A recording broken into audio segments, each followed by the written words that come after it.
أعوذ بالله من الشيطان الرجيم. بسم الله الرحمن الرحيم، وصلى الله على رسولنا سيدنا محمد وعلى آله وأصحابه وسلم.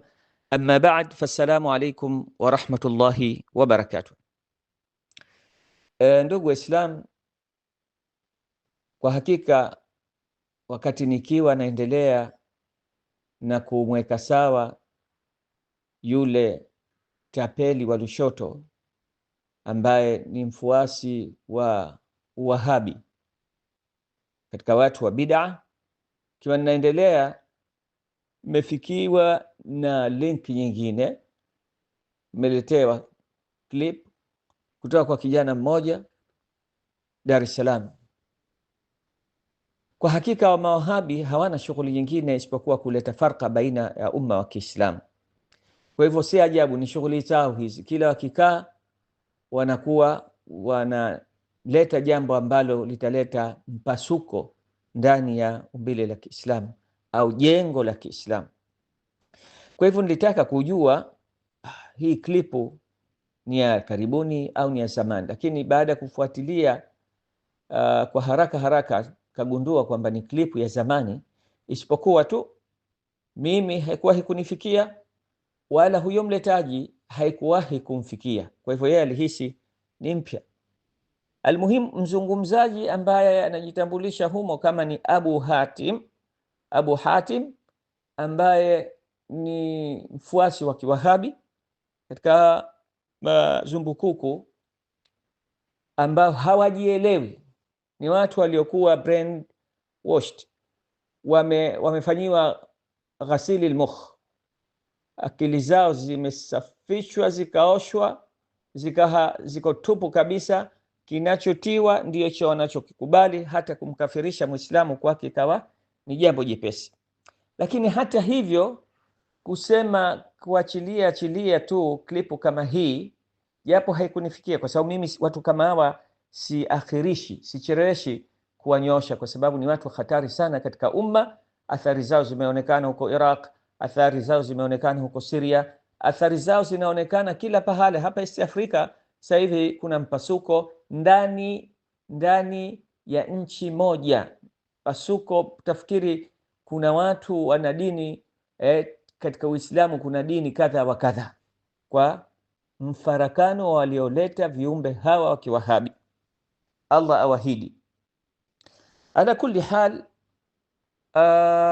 huyu Abu Hatim, mtu wa bid'a wa Kiwahabi, kazungumza katika klipu hiyo mambo mengi kidogo, yapo klipu yake sio refu, lakini kwa hakika kila nukta inataka iwekwe sawa. Kwa hivyo ala kulli hal, nitaangalia wasaa nitakaokuwa nao na haja iliyokuwepo ya kufanya hivyo. Lakini katika aliyoyazungumza, anashangaa, anaonyesha kaulizwa kuhusu kusali nyuma ya maibadhi, akasema haifai kusali nyuma ya maibadhi kwa ajili wana bid'a mukaffira, yani anawakafirisha utapeli, nyemela. Anasema hawa sala yao si imefanana na sala ya Mashia, hawafungi mikono, hawasemi amin, hawafungi sala. Tizameni vichekesho, maibadhi yani wakisali hawafungi sala, lakini kisha kaitafsiri kufunga sala ni kwamba vile hawafungi mikono, wanasali kama milingoti. Nzuri. Lakini ala kulli hali, insha Allah tutawaona waliokuwa wanasali wakakaa kama milingoti ni kina nani. Akaendelea kusema pia kwamba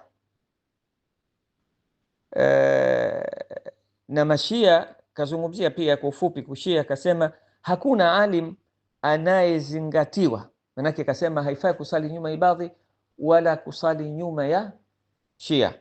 Kisha akasema moja kwa moja kuhusu Mashia, akasema hakuna alim anayezingatiwa ambaye anasema Shia ni Muislamu, na ukimkuta huyo basi ana matatizo yake ya akili, si mzima, au hawafahamu hawa Mashia ni nani. Ala kulli hal, akataja baadhi ya mambo ambayo anasema ni bid'a mukaffira kwa ibadhi, wanasema masahaba, ukimsengenya mtu tu wewe ukifa bila ya kutubia, kwa vile ni dhambi kubwa hiyo, basi motoni milele hutoki. Anasema unaona maajabu hayo, sijui taja na mengine mambo ya kiuzushi ya kusema anamkafirisha Uthman bin Affan, waliyadhu billahi, hadha buhtanun adhim. Na tumeirudi katika klipu za yule bwana wa Lushoto, Wahabi wa Lushoto. Kwa hivyo wengine nitatosheka na radi niliyoifanya kule, lakini hapa niashirie mambo yafuatayo. Niseme tu ndugu Waislamu, msishughulishwe sana na kuumishwa na kichwa wala kutetemeshwa na kupata faza. Si vibaya kuhuzunika kuona katika umma kuna viumbe kama hawa wenye akili kama za wanyama. Manake mnyama unaweza ukamfuga muda utakaomfuga, basi kikija kikimsokota kwenye akili yake anaweza akakupiga. Ikiwa ni ng'ombe pembe moja tu, ikiwa ni punda akakupiga teke moja tu. Shaona, ndio kaambua fadhila za punda. Umekaa naye kwa vizuri, lakini basi kidudu kikimcheza tu katika kichwa chake, basi akalenga teke lilokuwa si la kawaida. Ihsani zote ulizomfanyia asizione. Ndio hawa mawahabi wengine wametoka katika rahim ya ahli sunna wal jamaa, wamezaliwa na mbavu za Waislamu wa ahli sunna wal jamaa mashafi katika East Africa huko, lakini wakaenda wakasomeshwa, wakatiwa sumu katika vichwa vyao, wakaja wakawaita wazee wao mashekhe zao kwamba ni watu wa bid'a na ni watu wa dhalala waliopotea. Lakini si hivyo tu, mwisho pengine wakasema hata Uislamu wao una khilafu.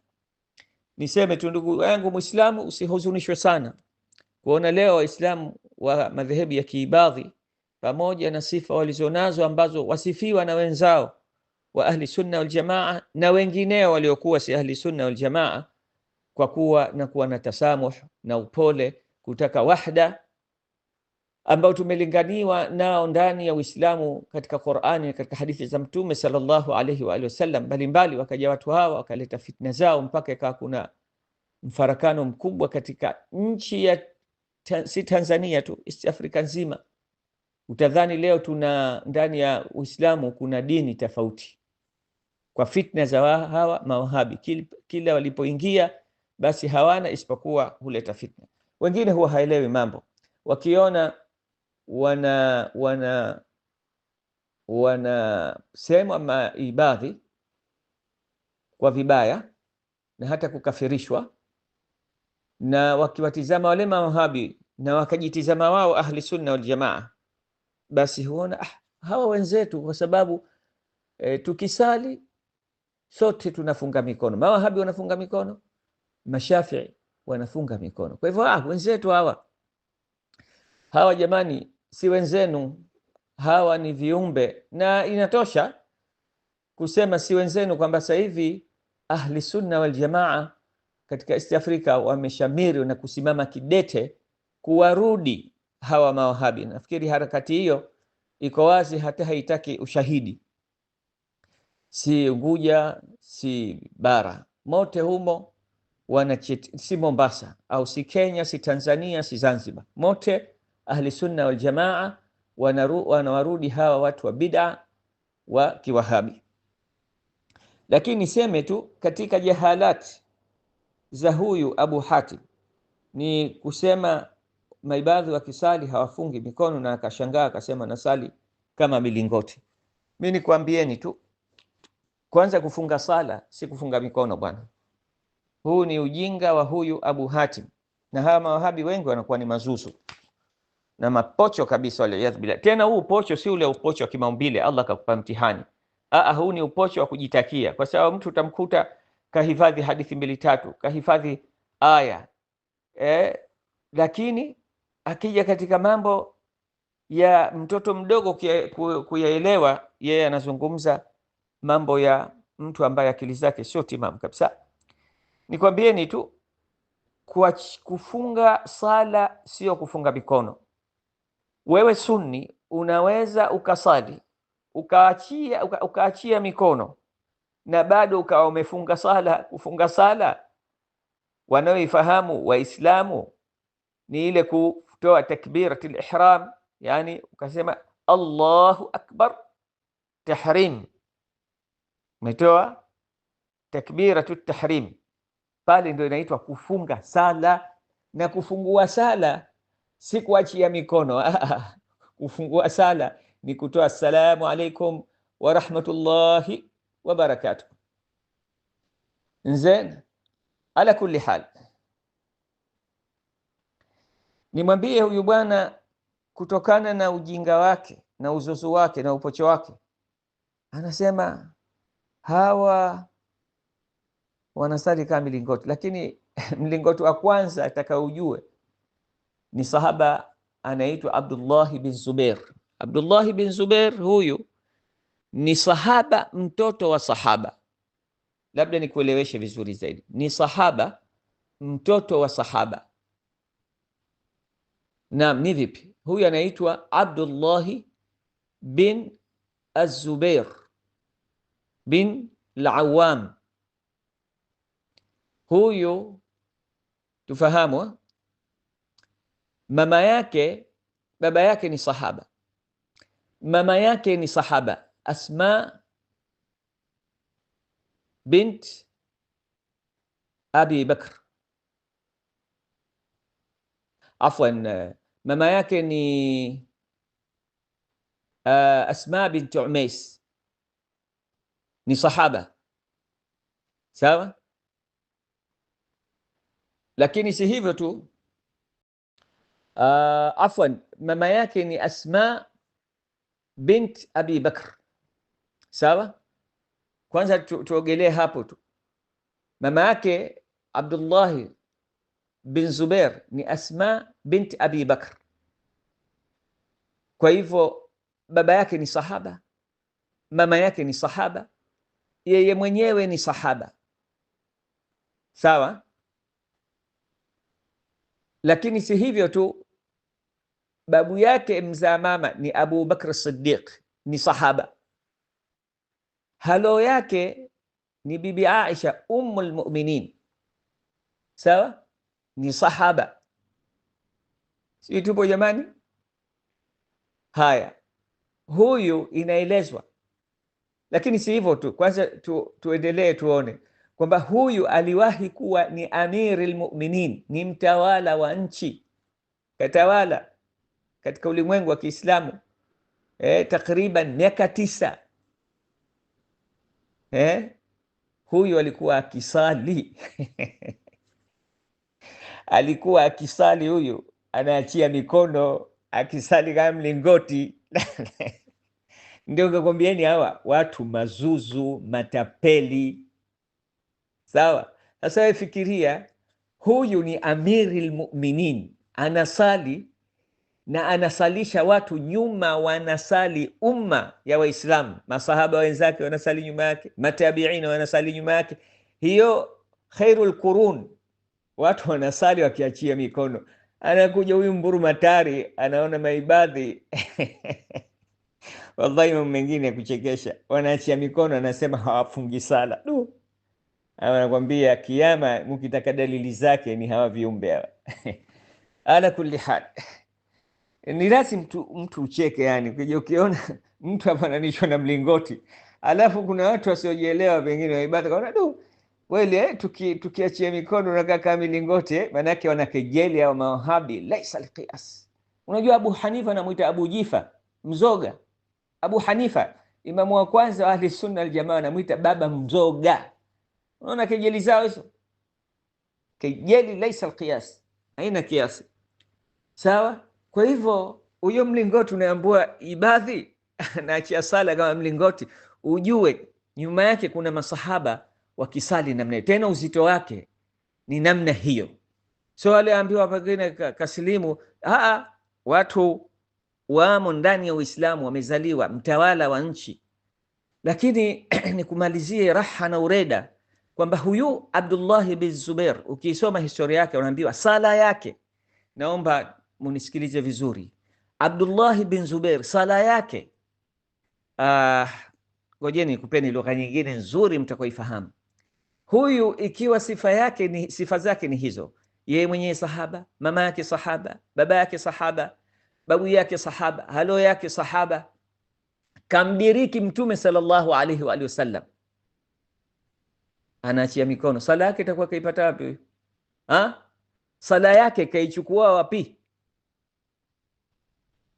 Hilo ndio la kujiuliza. Sasa akija mtu akwambia, manake wengine huenda wakawashambulia maibadhi, lakini kisha kaka mbona hivi jamani, tukosea. Ikisha kwambia kuachia mikono sala haibatiliki, lakini makruhu. Makruhu gani inayotokea? Hapana makruhu hata moja. Hii sala imechukuliwa kwa Mtume sallallahu alaihi wasallam kuachia mikono. Naam. Sasa njoo mpito mwingine. Huyu manake usije ukasema manake anaweza katokezea zumbukuku moja akasema huyu kweli alikuwa ni sahaba, lakini min sighari sahaba, ni katika masahaba wadogo. Hizo ni mbinu, lakini sasa nikwambie, ukimsoma historia yake Abdullah bin Zubair utaambiwa kwamba sala yake yeye kasomeshwa na Abu Bakr, babu yake, na Abu Bakr kachukua sala kutoka kwa Mtume sallallahu alaihi wasallam. Kwa hivyo asije tapeli bwana akakwambia maibadhi wakisali wanasali kama milingoti, hawafungi sala. Sala yao wamechukua kutoka kwa masahaba moja kwa moja. Sibabaishwe hapa leo tuambiwe eti hatufungi sala sisi, na mtu akafahamu kufunga sala ni kufunga mikono. Tamam.